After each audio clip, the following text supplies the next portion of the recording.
Oh, there he goes. Oh, Terry, he's a nice one.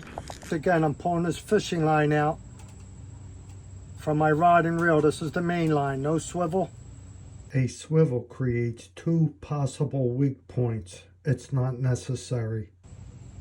I'm going to come down to the bottom of the fishing line and make a surgeon's loop knot.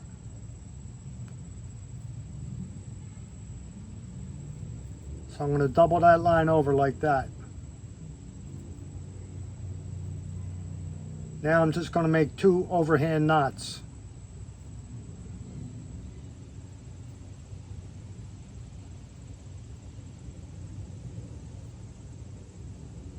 One.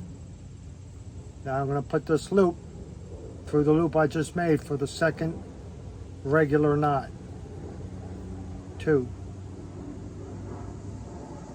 Okay, going to wet my line. Pull it tight. There you got the surgeon's loop knot. Okay, you got your tag line there. Get my trusty fishing line cutters. I'm going to cut that tag off, but I'm going to leave about 1/4 inch.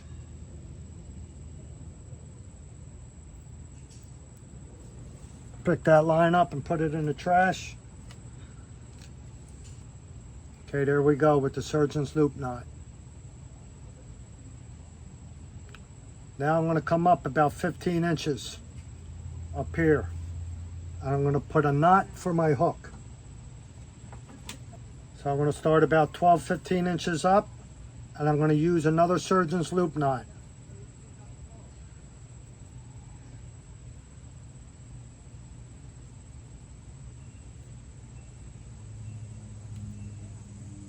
Put that loop through there once.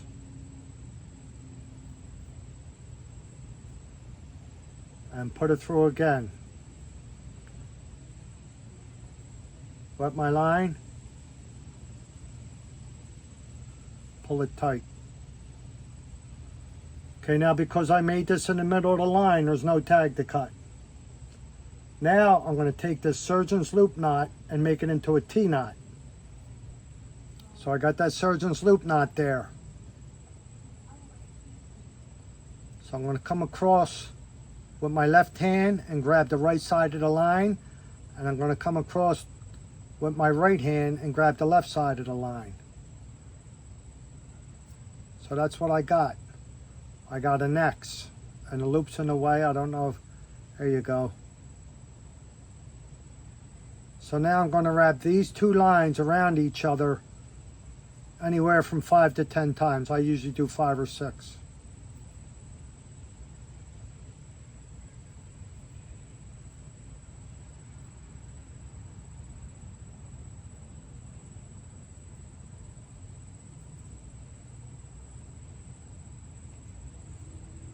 Okay, I did 6, and now you can see that loop knot already wants to come through that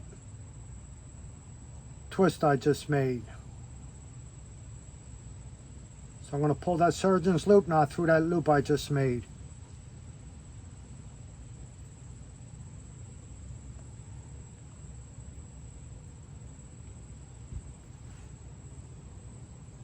Now I pulled that surgeon's loop knot through just so the knot of the surgeon's loop knot comes through the T-knot.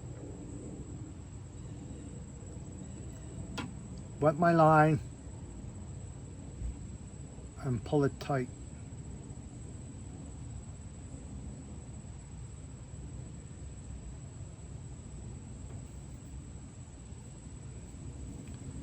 Okay, so you got a surgeon's loop knot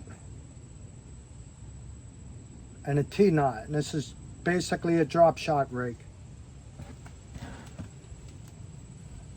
So on the end of the line, once again, where we got the surgeon's loop knot, I'm going to put the loop through my ceramic weight.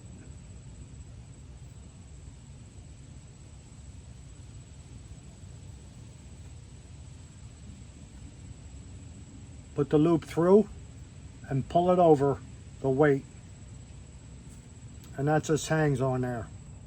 Now when we're out on a boat and we catch a big fish and we net it, when this weight gets tangled in the fishing net, all I got to do is remove this weight.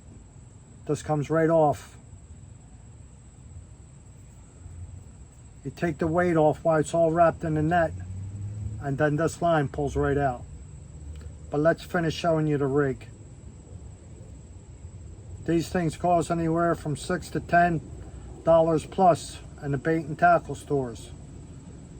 This rig you can make for the price of a weight and a hook. Now we're coming up to the T-knot where we're going to put our hook. The hooks I use to catch up to 30-inch Fluke are 2/0 offset J hooks. Once again, just like the weight, you're going to get this T-knot. You're going to get the loop of this T-knot and put it through the eye of the hook.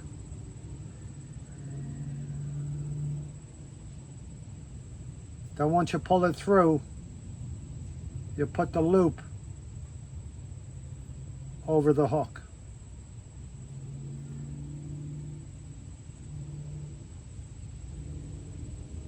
Now what you got is you got your hook and your weight. Let me see if I can back up and show this.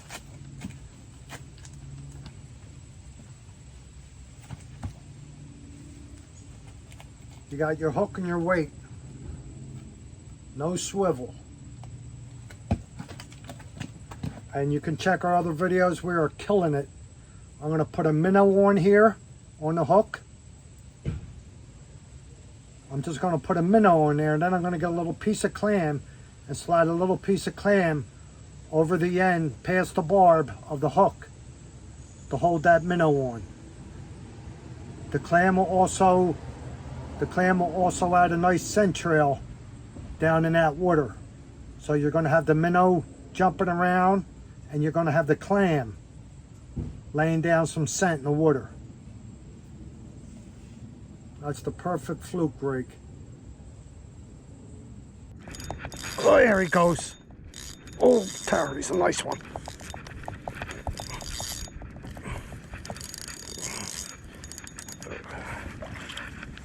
Oh my goodness, I almost lost my rod.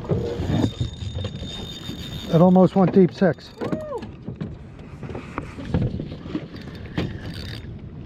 Keep a tog maybe?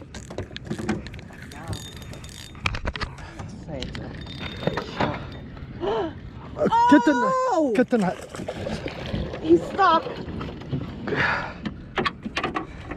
Oh man. Frog legging. Oh my goodness. Let me get a net in case. Yeah. Please have a keeper. Oh, he's nice. Oh, he's got to be a keeper. Oh.